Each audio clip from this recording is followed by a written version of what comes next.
ప్రభుత్వానికి నేరపూరిత నిర్లక్ష్యం. కన్నెపల్లి నుంచి నీటిని ఎత్తిపోయింది. ఆగస్టు 2 వరకు గడువిస్తాం. స్పందించకుంటే 50,000 మందితో రైతులతో మోటార్లను ప్రారంభిస్తాం. చలో మేడిగడ్డలో మాజీ మంత్రి కేటీఆర్ హెచ్చరిక. సిగ్గుండాల కేటీఆర్కి. ఎందుకంటే అక్కడ పిల్లర్లన్నీ కుంగిపోయి ఆ బ్యారేజ్లన్నీ కూడా దెబ్బతింటాయి, మొత్తం కొట్టుకపోతాయని ఉత్తమ్ కుమార్ రెడ్డి క్లియర్గా చెప్పిండు. డ్యామ్ సేఫ్టీ అథారిటీ ఇచ్చినటువంటి రిపోర్ట్స్ ఆధారితంగా టెక్నికల్ టీమ్స్ చెప్తున్నటువంటి సజెషన్స్ మేరకు కాళేశ్వరంలో నీటిని అక్కడ గేట్లు ఎత్తేసే ఉంచారు. గేట్లు క్లోజ్ చేస్తే ఖచ్చితంగా డ్యామేజ్ భారీగా ఉండే అవకాశాలు ఉన్నాయి. అది క్లియర్గా చెప్పినప్పటికి కూడా వీళ్ళు ఒక డ్రామా చేసి ప్రజలను తప్పుదోవ పట్టించే ప్రయత్నం స్పష్టంగా కనపడతా ఉంది.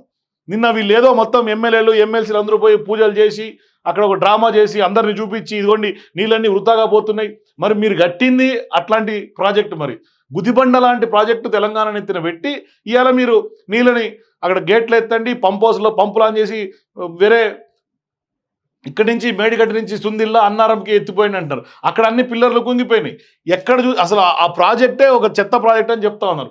దాన్ని మీరు దృష్టిలో పెట్టుకోకుండా, అంటే మేమేదో గొప్పగా కట్టినాం, మేమంతా కూడా తెలంగాణ ప్రజలకు మొత్తం చాలా చేసినాం, కానీ రైతులను పక్షపాతంగా ఇవాళ కాంగ్రెస్ పార్టీ ప్రభుత్వం మా మీద ఖర్చు ఉంటే మీరు మమ్మల్ని తీర్చుకోండి, కానీ మీరు ప్రాజెక్టు మీద రైతుల మీద తీర్చుకోకండి అని చెప్పి తప్పుదో పట్టిస్తూ ఉన్నారు. ఇదంతా ఒక డ్రామా క్రియేట్ చేసి పెద్ద ఎత్తున అసలు మొన్న మీరు పోయిందే క్రాక్స్ వచ్చి చూసేదానికి పోయారు. ఇప్పుడు ఇవాళ పోయి ఏం సాధించినట్టు ఆ ప్రోగ్రామ్ వల్ల మీకు వచ్చినటువంటి లబ్ధి ఏంటి? ఇవాళ అసెంబ్లీలోకి వెళ్ళి దాని మీద చర్చలు చేస్తారంట. అసలు మిమ్మల్ని మీరే మీ గోతులో మీరే పడుతున్నారు. మీరు కట్టినటువంటి కాళేశ్వరం దాన్ని మీరు ఫోకస్ చేసి మీ గోతులో మీరు పడుతున్నారు. బీఆర్ఎస్ పార్టీ నాయకులందరూ కూడా మేడిగడ్డ నుంచి 10 లక్షల క్యూసెక్ల నీళ్లు వృధాగా సముద్రంలోకి పోతున్నాయని ఇలా వదిలేస్తున్నటువంటి ప్రభుత్వానికి నేరపూరిత నిర్లక్ష్యమని బీఆర్ఎస్ కార్యనిర్వాహక అధ్యక్షుడిగా ఉన్నటువంటి కేటీఆర్ ఆక్షేపించారు. కన్నెపల్లి లక్ష్మీ పంప్ హౌస్ ప్రారంభిస్తే మిడ్మానేరకు నీళ్లు చేరుకుంటే అక్కడి నుంచి కొండపోచమ్మ, మల్లన్న సాగర్, అక్కడి నుంచి మల్లన్న సాగర్, రంగనాయక సాగర్, అన్నపూర్ణ జలాశయాలను నింపొచ్చని పేర్కొన్నారు. అసెంబ్లీ సమావేశాలు ముగిసేలోపే నీటి ఎత్తిపోతలు ప్రారంభించాలని, ఈ మేరకు సర్కారుకు ఆగస్టు 2 వరకు గడువిస్తున్నామని, స్పందించకుంటే కేసీఆర్ నాయకత్వంలో 50,000 మంది రైతులతో కలిసి మోటార్లను ప్రారంభిస్తామని హెచ్చరించారు. చలో మేడిగడ్డలో భాగంగా ఆయన కాళేశ్వరం అనుబంధ ప్రాజెక్టులను శుక్రవారం పరిశీలించారు. అంటే ఇప్పుడు ప్రభుత్వం ఒక టెక్నికల్ టీం తోటి నేషనల్ డ్యామ్ సేఫ్టీ అథారిటీ వాళ్ళు ఇచ్చినటువంటి సూచనలు, టెక్నికల్ ఇంజనీర్స్ ఇచ్చినటువంటి సూచనలతో పోతా ఉన్నారు. మీలాగా మీ తండ్రి ఒక పెద్ద ఇంజనీర్ లాగా కట్టినటువంటి ప్రాజెక్ట్ ఇది, దాని మీద ఇవాళ ఇంజనీర్ సలహాలతో చేస్తూ ఉన్నారు. ఇప్పుడు 50,000 మంది రైతులతో మేము వచ్చి మోటార్లు ఆన్ చేస్తామంటే ప్రభుత్వం చేతులకు గాజులు తొడుక్కొని కూర్చుంటుందా? మీరు వచ్చి మోటార్లు ఆన్ చేస్తే చూస్తూ ఉంటుందా?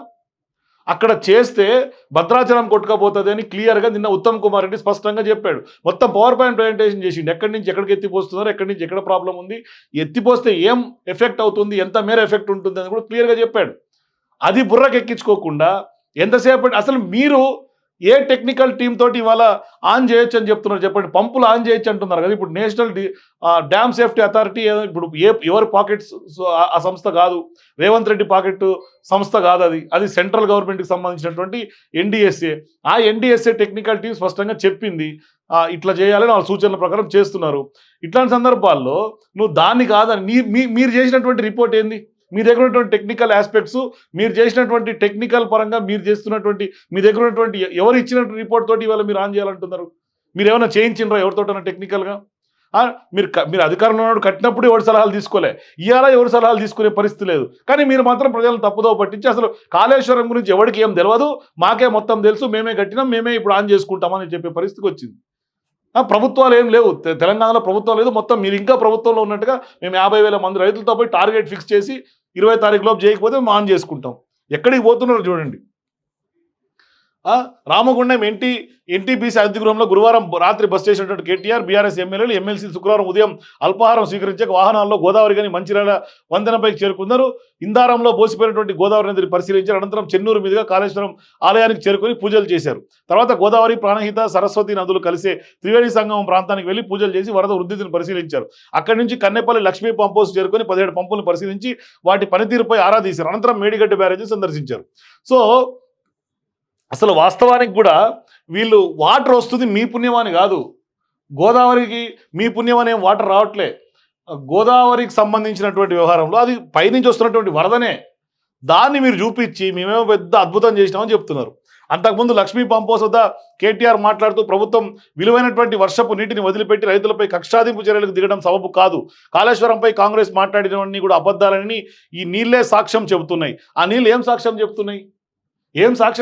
నీటికి మాటలు వస్తాయా? అక్కడ అధికారులు చెప్పింది చేస్తుంటే కాళేశ్వరం కాంగ్రెస్ పార్టీ అబద్ధాలు చెప్పింది. మీరు చెప్పిన నిజాలను ఎవరు చెప్పాలి? ఎవరు ప్రూఫ్ ఇవ్వాలి? అంటే సర్టిఫికేట్ ఏమైనా ఉందా? మీ చెప్పే వాటిలకన్నిటికి కూడా నిజాలని చెప్తున్నారా? ఏమన్నా ఎట్లా చెప్తారు? ఏంది మీకున్నటువంటి బేస్ స్టాండ్ ఏంది? బహుళార్థ ప్రయోజనాలు ఉన్నటువంటి కాళేశ్వరం ప్రాజెక్టును మాజీ సీఎం కేసీఆర్ ముందు చూపుతో రూపొందించారు. కనిపిస్తూ ఉంది ముందు చూపు. అన్నీ కూలిపోయినాయి కదా. గతంలో అందరు పోయినప్పుడు మొత్తం నెర్రలు జీరిపోయినటువంటి మొత్తం ఆ పిల్లర్లు చూసినాం. పిల్లర్లు కుంగిపోయినాయి, రిపేరింగ్ పనికిరాదని చెప్తున్నారు. అది అద్భుతం అన్నట్టు ఇక కాళేశ్వరం. సముద్రం నుంచి 90 మీటర్ల ఎత్తులో ఉన్నటువంటి కాళేశ్వరం నుంచి 535 మీటర్ల ఎత్తులో ఉన్నటువంటి హైదరాబాద్కు 618 మీటర్ల ఎత్తులో ఉన్నటువంటి కొండపోచమ్మ సాగర్కు నీటిని తీసుకెళ్లొచ్చు. ప్రస్తుతం గోదావరి ఎగువ దిగు నీటిని నిలువలు లేవు. రైతులను అడిగితే సాగునీళ్ళు అందడం లేదని, ప్రజలను అడిగితే 3 నెలలకు ఒకసారి తాగునీళ్ళు వస్తున్నాయని చెబుతున్నారు. మేము గతంలో సిరిసిల్ల, మానుకొండూరు, చొప్పదండి, హుస్నాబాద్, సిద్దిపేట, గజ్వేల్, భువనగిరి వంటి కరువు ప్రాంతాలకు సాగునీటిని కాళేశ్వరం ద్వారానే అందించాం. అప్పట్లో కూలిపోలేదు కాబట్టి నువ్వు అందించుంటావు. ఇప్పుడు కూలిపోయింది కదా. లక్ష్మీ పంప్ హౌస్లో మోటార్లు ప్రారంభించేందుకు వీలుందా లేదా అని ఇంజనీర్లు అడిగితే 30,000 క్యూసిక్ల నీళ్లు ఉంటే చాలని చెప్పారు. ఇక్కడ ఉన్నటువంటి 17 పంపుల ద్వారా రోజుకు 3 టీఎంసీల నీటిని ఎత్తిపోసేందుకు అంతా సిద్ధంగా ఉందని, అనుమతులు రావాలని చెప్తున్నారు. ప్రభుత్వం ఇప్పటికైనా స్పందిస్తే 18 లక్షల ఎకరాల ఆయకట్టు కొంత స్థిరీకరించవచ్చు. వాస్తవానికి గతంలో మీ బీఆర్ఎస్ ప్రభుత్వం ఉన్నప్పుడు కాంగ్రెస్ పార్టీ నాయకులు కాళేశ్వరం కూలిపోయినటువంటి సందర్భంగా సందర్శిస్తామంటే మీరు పర్మిషన్ ఇవ్వలే. ఇలా కాంగ్రెస్ పార్టీ ఎంత ప్రజాస్వామికంగా మీరు మొత్తం డ్యామ్ తిరగండి, లోపల తిరగండి, మోటార్లు తిరగండి, మీరు ఎక్కడన్నా పోండి కాళేశ్వరంలో, ఎవరు అడిగేటోళ్ళు లేరు. మిమ్మల్ని ఎంత పోయి ప్రజలకు చూపించినా అక్కడ జరిగేది చూపిస్తామంటే ప్రభుత్వం నుంచి పూర్తి స్థాయిలో స్పందన వస్తుంది. మీరున్నప్పుడు ఎంత పోలీస్ సెక్యూరిటీ పెట్టి మీడియాలను పంపించలే. మొత్తం అదేదో అభూత కల్పన చేసి మొత్తం అక్కడ ఏదో రహస్యంగా నిధి దాచిపెట్టినట్టుగా దాచిపెట్టిండ్రా కాళేశ్వరాన్ని. ఎవరైనా చూపించిండ్రా తీసుకుపోయి? కూలిపోయింది అప్పుడు. అంటే ముందు గొప్పలు చెప్పిన అందరినీ పంపించారు. కూలిపోయే సందర్భంగా అక్కడ నెర్రలు బారినటువంటి ఆ బ్రిడ్జులు కానీ అవి కానీ అసలు లోపలికి పంపించారా ఎవరినన్నా? ఇవాళ మీరే పోతున్నారు కదా లోపలికి పోతాం అంటే ప్రభుత్వం ఎంత ఓపెన్గా వదిలేసింది మిమ్మల్ని. ఆడేముందో చూసుకోకుండా నాయన అని కొంచెం ఆలోచన చేయాలి. అనవసరంగా వాళ్ళు ఇబ్బంది పడుతున్నటువంటి పరిస్థితి. సో ఇప్పుడు